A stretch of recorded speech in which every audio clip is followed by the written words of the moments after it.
Isaiah stops by Portia's office and is relieved to discover her is still there, asking if this means she is not going. She says she's still planning to go. Isaiah says she is a significant reason he stayed here, and he has never felt as at ease at another hospital as he does here. He'll miss her.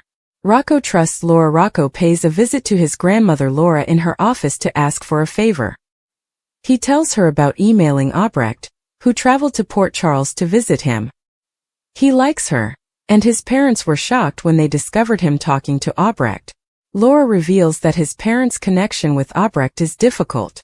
Rocco says he wants to see her again, but he's not sure how to bring it up. Laura says he needs to grasp his parents' perspective on this. Britt stole their embryo, which resulted in his miraculous delivery, but the process was quite tricky. Putting Britt aside, Laura claims Albrecht has done her share of questionable things. Rocco knows because he saw it all online. Laura believes that individuals can change, and Albrecht seemed to have evolved over the last many years. However, his mother never noticed the change. Rocco describes how Albrecht was able to tell him stories about himself as a newborn that his parents could not. Laura proposes that he talk to his parents as he did to her, and they may understand. Lulu and Brooklyn clash again at the pool. Maxie tells Brooklyn that she opened a can of worms with the Brit situation, and Albrecht has returned. Brooklyn asks why. Lulu appears and claims her son contacted Albrecht, and it is entirely Brooklyn's responsibility. She claims she gave Brooklyn her kid back, and Gio is a nice boy, so this is how she repays her. Brooklyn claims that she never intended for Rocco to find out how he did, and that Dante should have given him the truth long ago. Brooklyn tells Lulu that she's overreacting to Albrecht's return. Maxie plays Switzerland and claims that Rocco contacted Albrecht, who is her last tie to Britt. Lulu claims Britt is a crook with no link to Rocco. Lulu's mother calls and asks to see her. Lulu states that she will be there because nothing else matters right now. Lulu goes away silently, stunning Maxie. Has Kai come to his senses? Kai talks to Joss and feels she is angry with him. Joss is, as he has broken Trina's heart. Given what happened at the wedding, he may have finally seen the real Drew. Kai claims he has never felt Drew was a saint, but he is the one who damaged his relationship with Trina, not Drew. He did what he did because he thought it was the proper decision. Joss calls Drew human garbage, but even if he loses Trina, her family, and his friends, he will still have Drew and his values. Perhaps some of his principles will rub off on Drew. Nina meets with Rick beside the pool and requests that he take Willow on as a client and assist her in regaining custody of her children.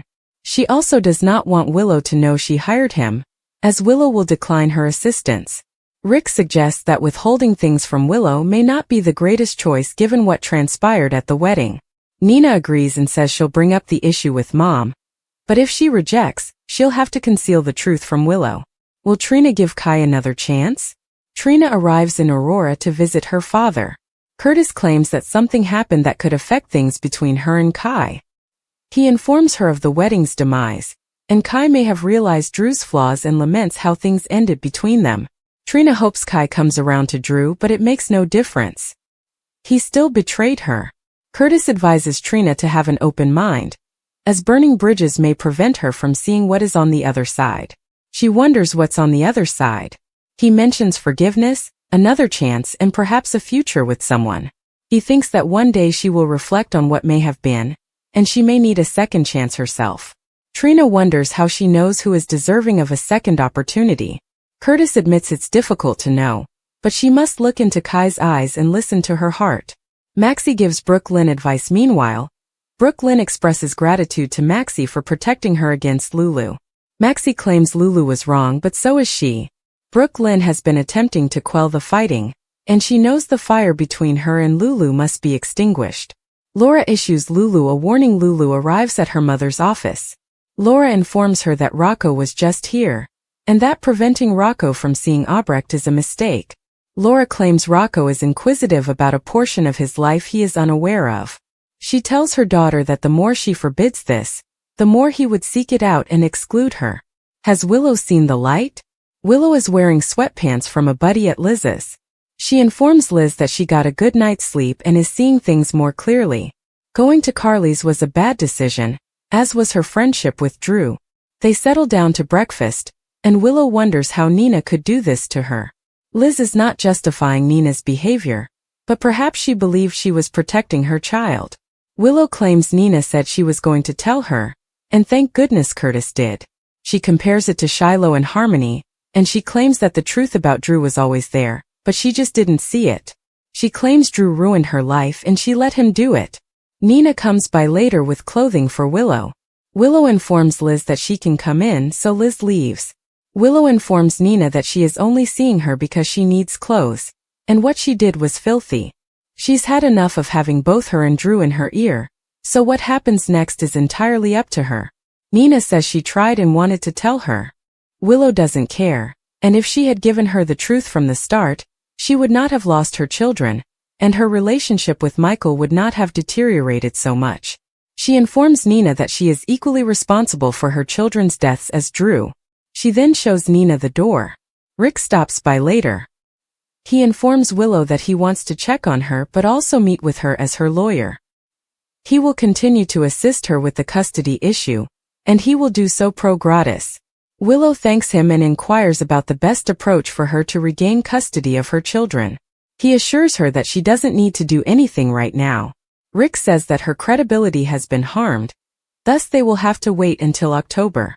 They will argue that her breakdowns were the result of extraordinary conditions. The period allows them to establish a case and demonstrate Michael that she can follow the regulations. He knows she can do it and he will check in on her periodically. Nina goes to the pool and reconnects with Maxie. Maxie can't believe what happened during her vacation to New York. Maxie also dislikes saying, "I told you so." Yet this could have been prevented if Nina had come clean a year earlier. Maxie questions why she chose to tell Willow the truth on her wedding day. Trina is over Kai meanwhile. Trina wonders if Kai realizes he was wrong about Drew. Kai insists that what he did was correct, and that even if he regrets it, it will not damage their relationship. Trina can't believe he still doesn't recognize Drew for who he is, and she refuses to forgive him for betraying her parents. Nothing has changed for them, so Trina goes away. Rocco arrives at work and checks on Brooklyn, who is still hanging around. He thanks her and explains that without her, he would not have known he had another mother. Portia visits Curtis' office and expresses her inability to continue living in limbo with Drew threatening her life. She got them into this and now she's getting them out. She is presenting her resignation today. What does Drew expect of Michael? Drew pays Michael a visit to the Quartermaines and expresses his gratitude for seeing him. He informs Michael that everything with Willow, Wiley, and Amelia is over. Michael claims that after destroying his family and everyone else's lives, he is now giving up on Willow. Drew claims he isn't, but he loves her in the only way he can. Michael informs him that he isn't honorable, therefore stop the deed. Drew said Michael got what he wanted. Willow is alone, and he is out of the picture, so let her be with her children. He asks Michael to speak with Diane and settle things outside of court. Michael feels he cannot take that chance right now, especially after what Willow did last night. Drew inquires as to what occurred, so Michael informs him of her situation the night before and how she scared Wiley. Drew encourages Michael to give Willow another chance, but Michael wonders why he'd listen to him again. Drew claims he never wanted to hurt him, just as Michael never intended to hurt Chase when he fell in love with Willow. Drew believes Willow has a special quality. Michael claims Drew is just as capable of lying to him as he is to Willow, and he is aware Drew is the reason Willow was unable to see him in Germany. He can see the truth in Drew's face. Michael becomes enraged, claiming that if they had seen each other, they could have struck an agreement and avoided all of this agony. Drew urges Michael to envision his life without his mother. He tells him to think about his children and their mother. He walks away after asking Michael to do the right thing for them. In the show's last moments, Lulu complains that she is being pulled back to a point in her life that she does not want to return. Laura understands what it's like, because she's been there with her child. However, Rocco is maturing and wants to learn more about his life. That may result in difficult conversations for them both. Laura claims she got through it and so will Lulu. Supporting her son may bring them closer together. At the pool, Brooklyn informs Rocco that she never wanted him to read that file. He is delighted he did, and he believes his mother may never have told him the truth. Nina informs Mazzy that Willow was changing into someone. she didn't recognize due to Drew's influence. She was becoming someone else and she could have done even worse. Willow can't tell Maxie what she suspects, but if it comes out, she'll never see her children again. Willow arrives at Q's to meet with Michael. She admits she made a mistake last night and apologizes. Her mind is free today, and they are two individuals who once loved each other before she ended their marriage. She swears it's over with Drew. Will he let her see the kids? Curtis tells Portia in his office that they are so close to getting rid of Drew that she should not lose hope. He's probably going to DC, and they're fine as long as Drew doesn't find out he's the one who told Willow the truth. Drew stops by Liz's to see Willow. Liz claims she isn't here, but even if she was, she doesn't think they should see each other. Drew claims he loves Willow and never intended for her to discover the truth in the manner she did. Liz believes he was simply doing what he felt was best for Willow. Drew puts it together and says he is certain Curtis did. General Hospital spoilers claim that a preview clip has been released for the week of July 28, 2025. Willow Tate is slowly letting go of Drew Kane's hands at the wedding altar. Meanwhile, Jason Morgan and Liesl Albrecht question whether Britt Westbourne staged her death. Continue reading and let's discuss what's coming up on the ABC soap show. Willow Tate's wedding revenge. Let's start with Willow, who recently discovered that Drew and Nina Reeves had an intimate arrangement. The groom has no idea Willow is aware of the situation. Nina expected no wedding, but Willow walked down the aisle after getting the shocking news. Willow walks down the aisle as planned. Willow is shown holding Drew's hands at the altar. Then she slowly releases his hands and begins to stare at the groom. Nina Reeves braces as Willow carefully lets go of Drew's hands. Lucy Coe inquires whether anyone has any objections to the wedding. Nina shuts her eyes, preparing for Willow to reveal the truth. Meanwhile, Liesl gives Nina a glance. There's also an image of Ava Jerome at the ceremony, contemplating what will happen next. Willow is teased to make a commitment by the end of the week. Drew will most likely be seriously wounded by the nurse. Willow must, however, accept responsibility for her own actions that resulted in the loss of her children. Jason Morgan reconnects General Hospital spoilers for the week of July 28 state that the preview footage also depicts Jason attempting to obtain information about Britt. Jason talks to Albrecht about the circumstances leading up to Britt's death. The doctor inquires if Jason believes Britt faked her death. Britt Westbourne's story finally. There is a moment at the end of the sample video. Britt is shown lounging on a couch while reading. There comes a quick knock on the door. Britt glances up, shocked that someone is banging on her door, but she does not appear concerned or panicked either. It seems a little early to assume Jason is behind that knock. There is usually greater build-up to a return narrative. So, maybe we'll learn more about Britt's activities before Jason discovers her.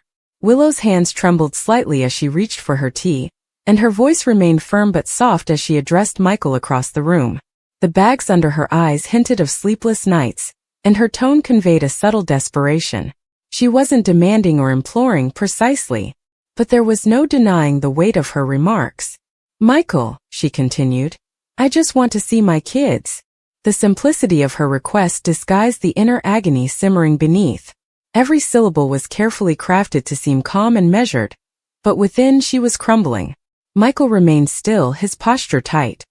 He expected this conversation to happen sometime, but not now, not while things between them were still raw.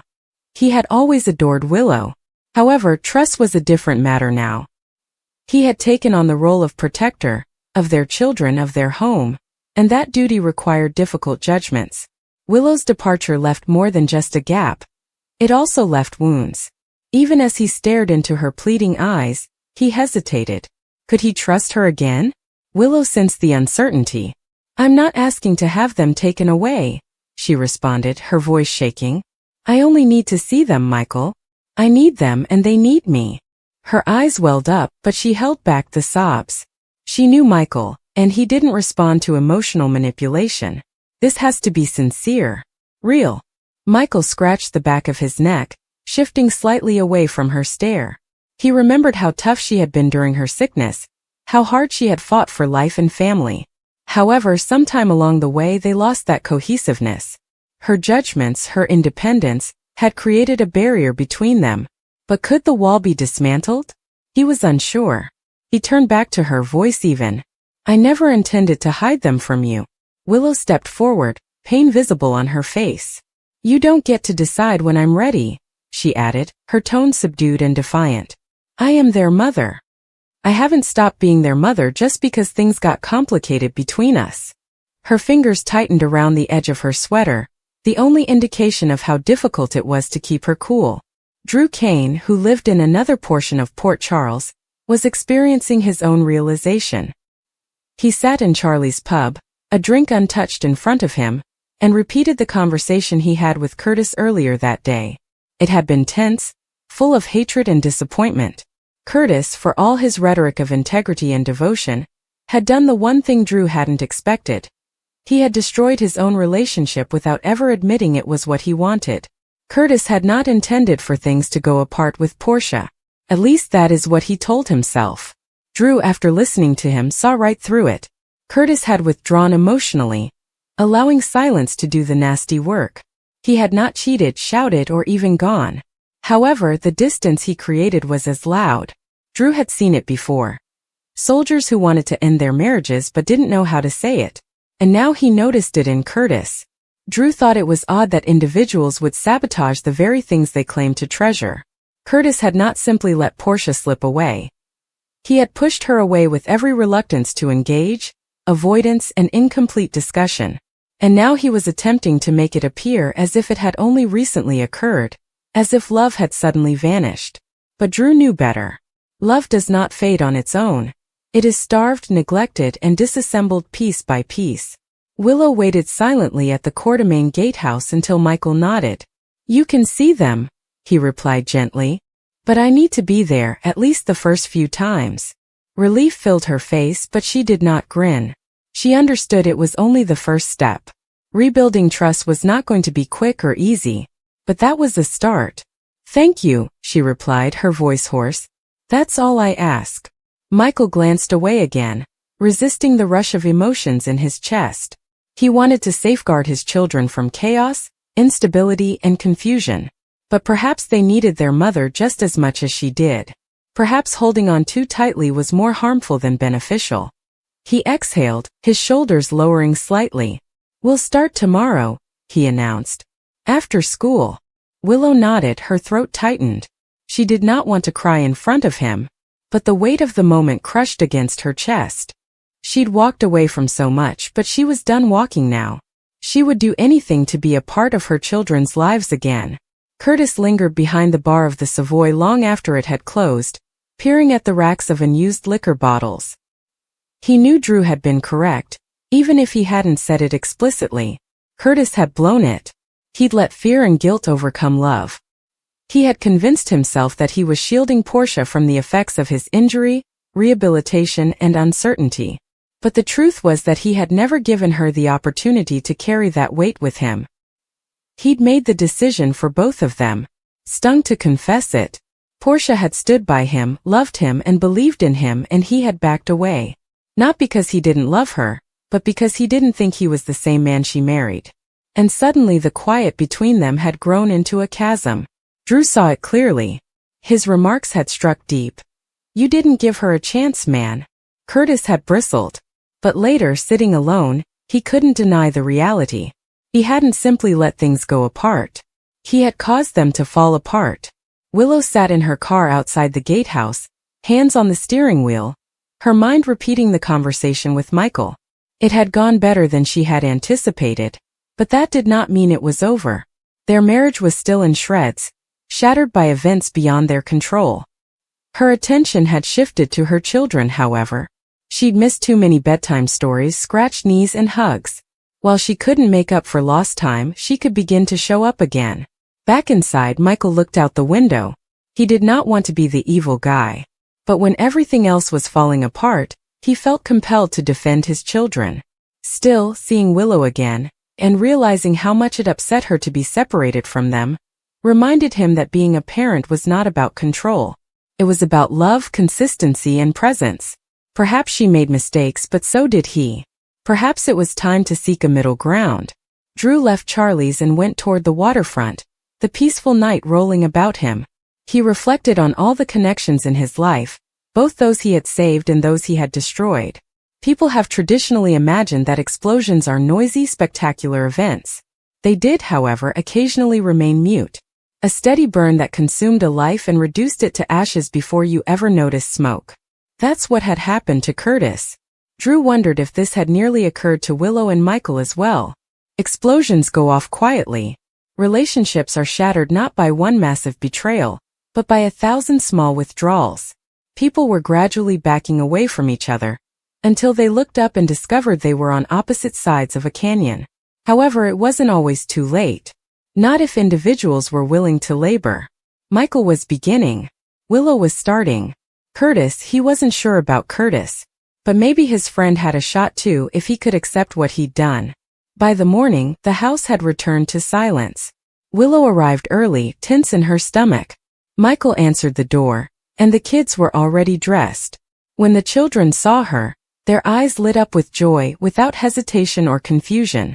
She sank to her knees and clutched them fiercely, burying her face in their hair. Michael watched silently, his heart heavy but hopeful. Maybe this was the path forward. Not through resentment or blame, but through these moments. Take one step at a time. Take one day at a time. Drew picked up the phone somewhere in the city and debated whether or not to call Curtis. Whether to push him one more time to work things out with Portia. But in the end he merely stared at the television, confused. Curtis would have to make that decision on his own. Because some relationships, no matter how broken, could be repaired if the parties involved were brave enough to accept what caused the breakup in the first place.